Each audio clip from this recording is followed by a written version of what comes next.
Jesus said, have faith in God. Mark chapter 11, I'll give us verse 22. Have faith in God. I'll read it to your hearing. I'll read it to your hearing. And Jesus answering said unto them, have faith in God.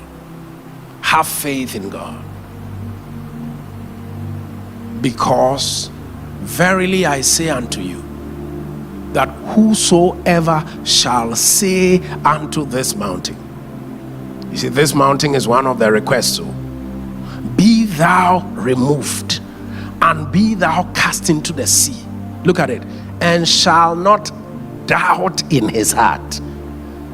No matter how mighty God is, he is saying that if you doubt in your heart, that means there is a heart posture that facilitates the release of the answer. There's a heart posture. And here he isolates doubt in the heart. You see, all the fruit of the Spirit, you need to realize that the fruit of the Spirit are spirit realities that were meant to be housed in your emotions. So the source sits in your spirit, but they all have touch points in your emotions. So even though joy is a spiritual reality, if joy overflows into your soul, it comes with a certain emotion or feeling. So imagine Adam before the fall. The only thing his soul, his emotions could express will be the fruit of the Spirit. It's joy, it's peace, it's love, it's gentleness, kindness, meekness. That's all he could experience. And that's why God said, have you eaten of the tree? When he said, I was afraid. That's a different emotion now. Afraid of what? Have you? You know?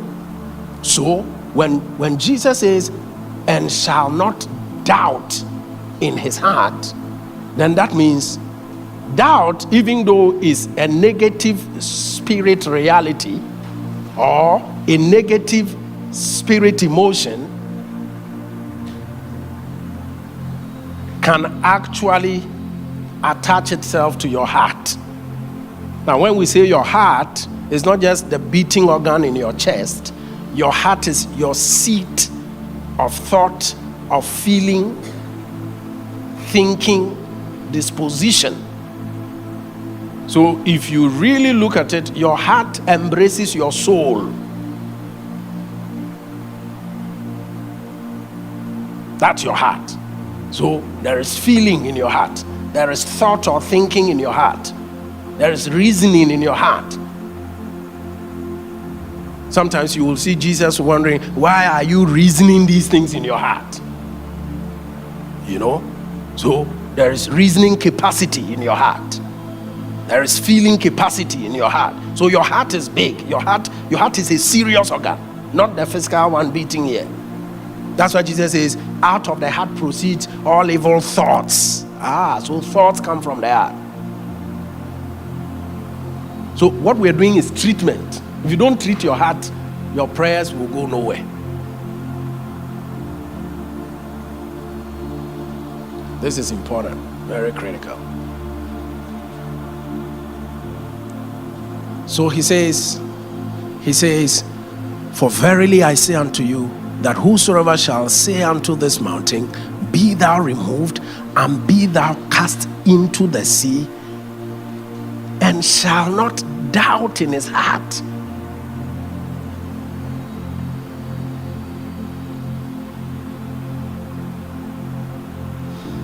You will realize that many times the Bible will also talk about being double-minded. And he calls that doubt. Being double-minded is doubt. But here Jesus said, don't doubt in your heart. That means your heart is capable of vacillating, of being unsure. Your heart can be doing this. Is it here? Is it not here? Is it here? Jesus says, if you do that, you are not going to see the mountain move. You should not doubt in your heart. what I want you to also see is that even though doubt is a spiritual reality like fear, it is able to also extend itself to touch your emotion. So,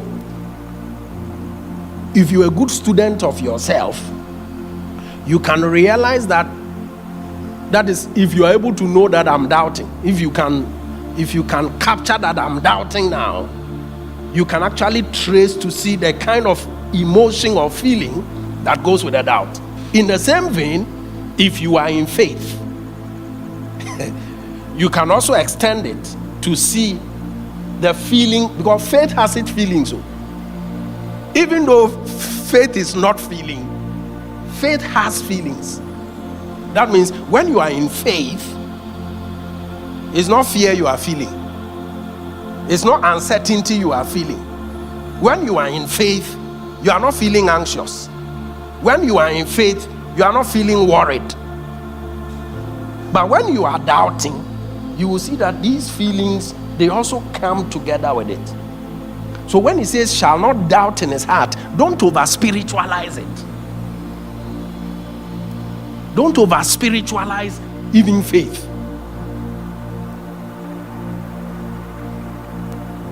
Shall not doubt in his heart. That means your heart can have a posture that God considers doubting. And therefore, no matter how much you are screaming at the mountain, something that will be responsible for its movement has not happened in your heart. And therefore, the mountain is still standing, even though you are almost losing your voice. Be thou removed, be thou cast into the sea. That's the physical one, the auditory one we are all hearing. The state of your heart, we are not seeing it. Oh, but Charlie, the guy was really shouting at the mountain. Why didn't he move? He says, and shall not doubt in his heart. What is required to move the mountain is not just how loud you are screaming at it. And shall not doubt in his heart. And that's what I'm drawing your attention to, that there is a heart posture, which is thankfulness, gratitude. That's not all. He says, and God will fill your heart with peace. That means if my heart is not at peace, I can't claim that it's done.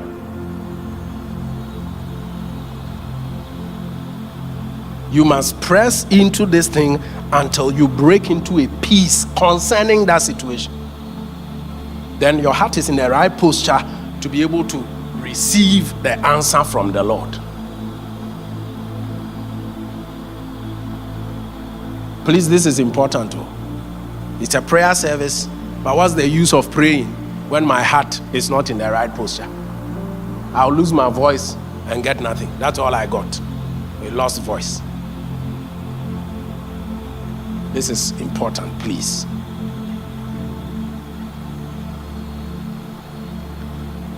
So, before we put on the man of God,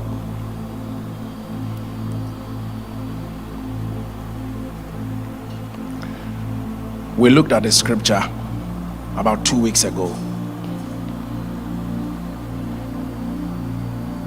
In Exodus chapter 7 and verse 1.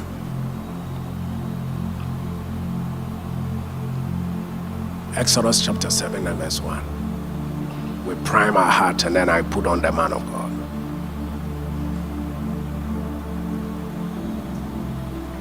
And the Lord said unto Moses, see, I have made thee, or I have made you a god to Pharaoh, and Aaron thy brother shall be thy prophet. And we were emphasizing the word see. You have to see what God has made you. And if you truly see it, it will be bigger in your heart than your problem. That means if you can see that God has made you a god to Pharaoh, Pharaoh will not be bigger than you. There's no way you can see Pharaoh as bigger than you, as a problem. Why? I'm seeing myself a god to Pharaoh.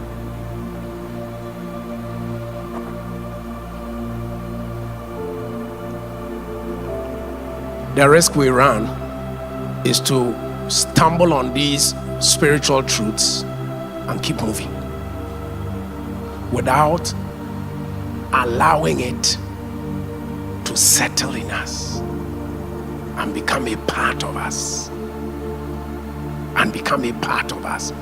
until how we see ourselves change, until how we feel about ourselves change. If how you see yourself doesn't change and how you feel about yourself doesn't change, you'll go through the motions for years. Nothing will change in your life. This is a prayer meeting.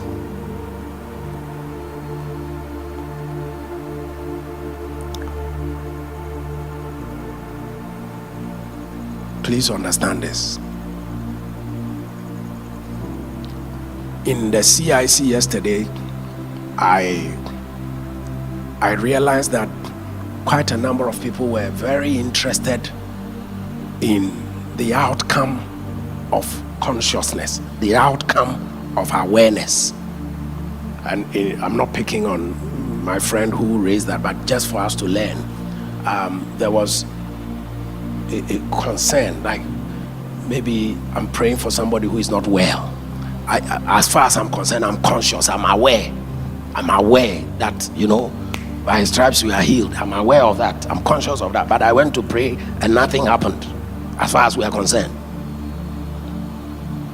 It's a good observation. But you see, the goal of all this is not just the doing part, as important as that is.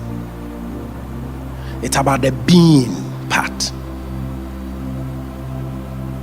If you are just concerned about the doing, what my awareness will do, what I'll be able to do because of my awareness, you may miss vital portions of immersion just because you want to see the awareness, the result of my consciousness.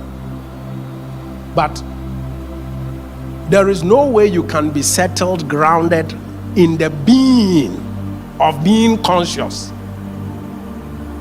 and you will miss the doing of being conscious.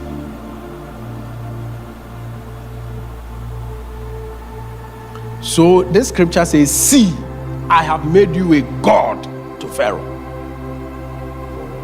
Instead of seeing that he has made you a God, you can be busy. Okay, then I want to go and confront Pharaoh. Pharaoh, where are you? Where is Pharaoh? My God has told me that he has made me a God to you. Where are you? Come on, let the people go. No. You must see. Busy yourself with seeing that you are a God to Pharaoh. If you see that you are a God to Pharaoh, it will come out naturally that you will behave as a God to Pharaoh. But if you don't see that he has made you a God to Pharaoh, even if you go shouting to Pharaoh, he can lock you up. So the thing is the heart posture,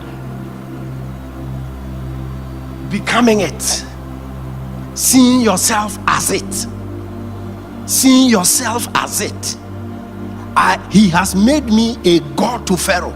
I so see myself as it, and this may take you more than just 15 minutes of meditating a day.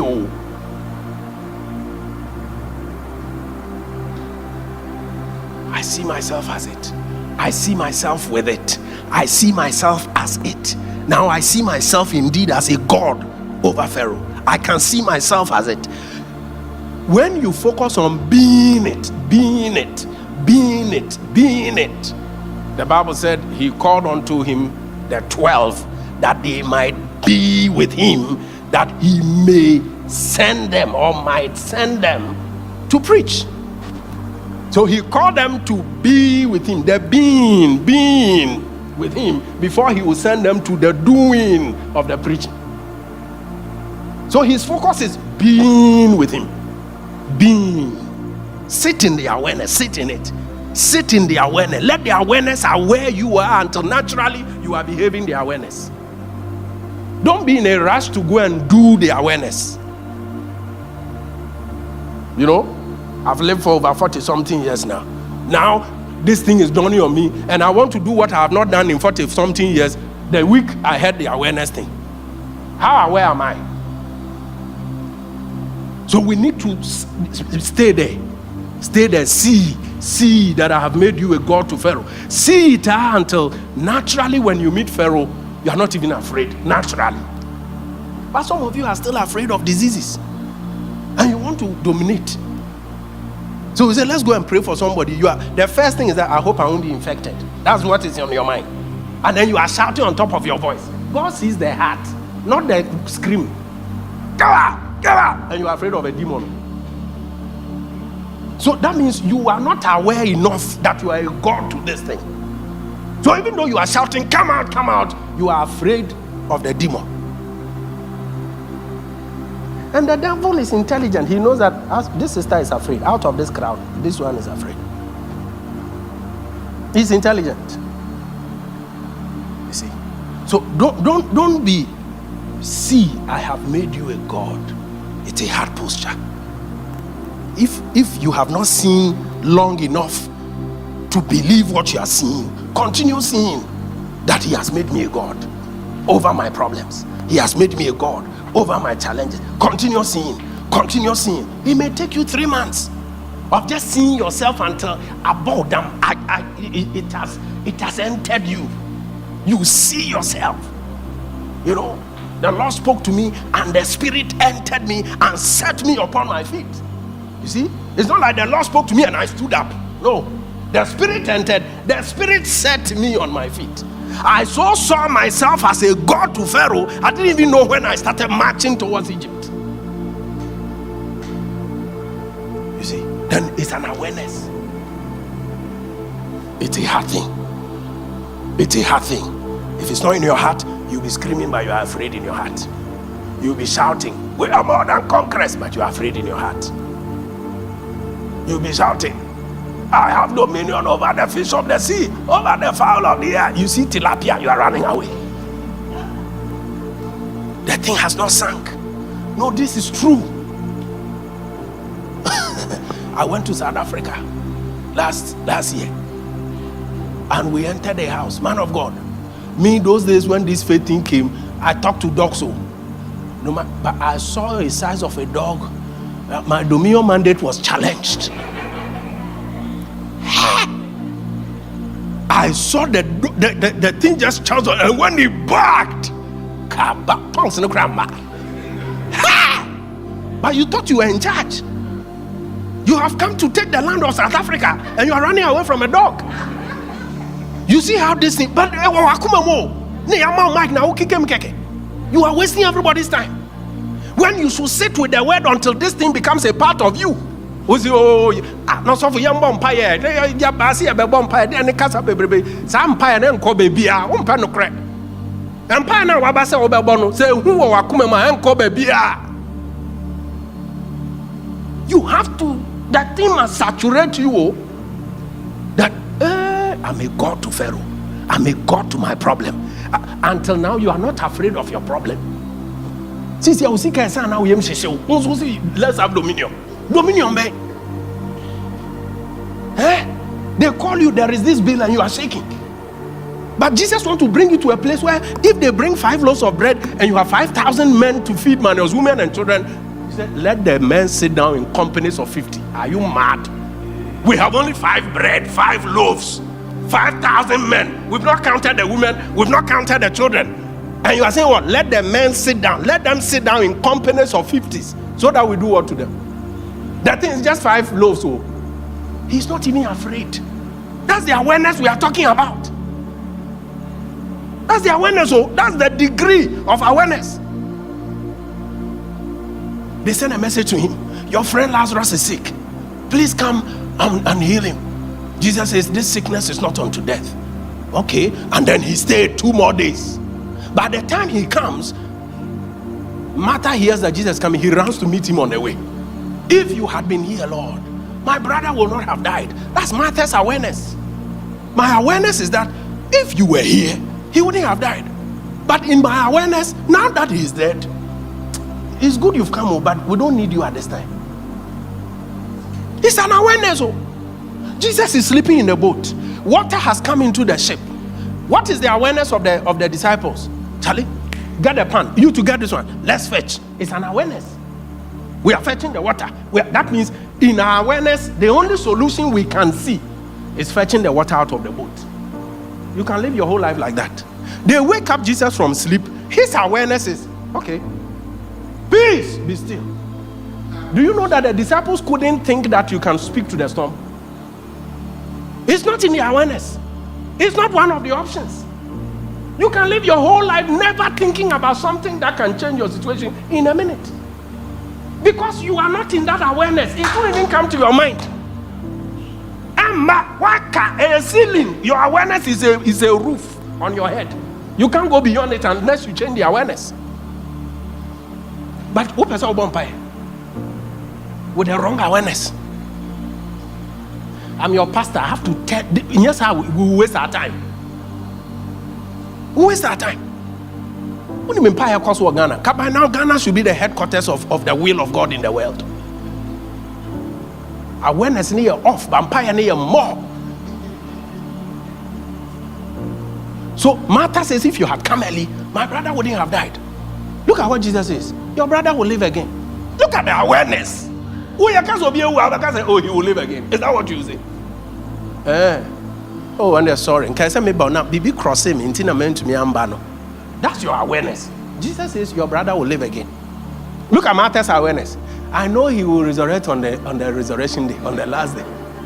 You see? That's the awareness. Jesus says, I am, not I will be. I am the resurrection and that's the awareness.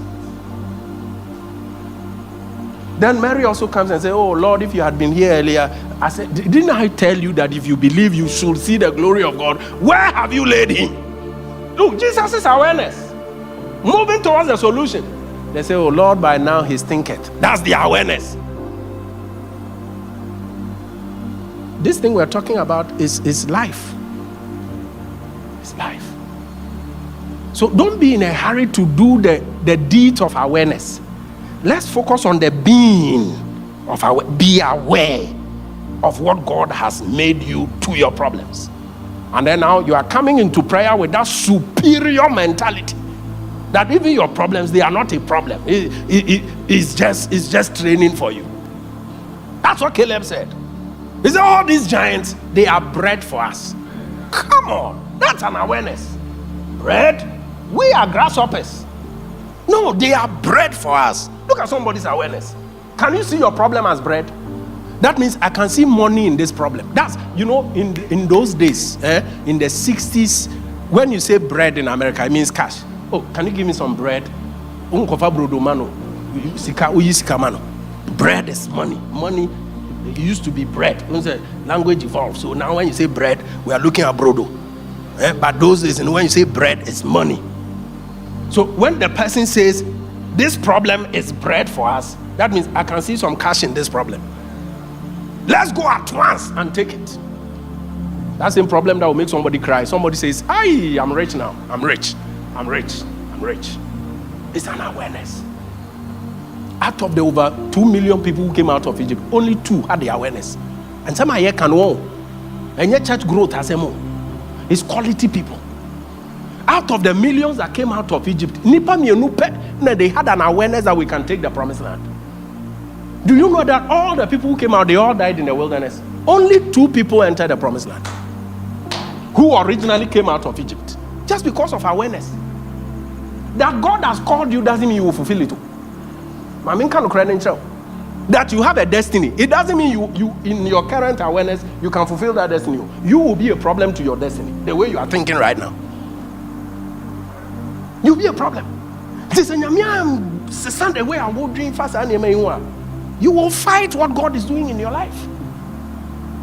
You will fight it. You see? So this thing is a hard thing. It's a hard thing. It's a hard thing. See, I've made you a God to Pharaoh.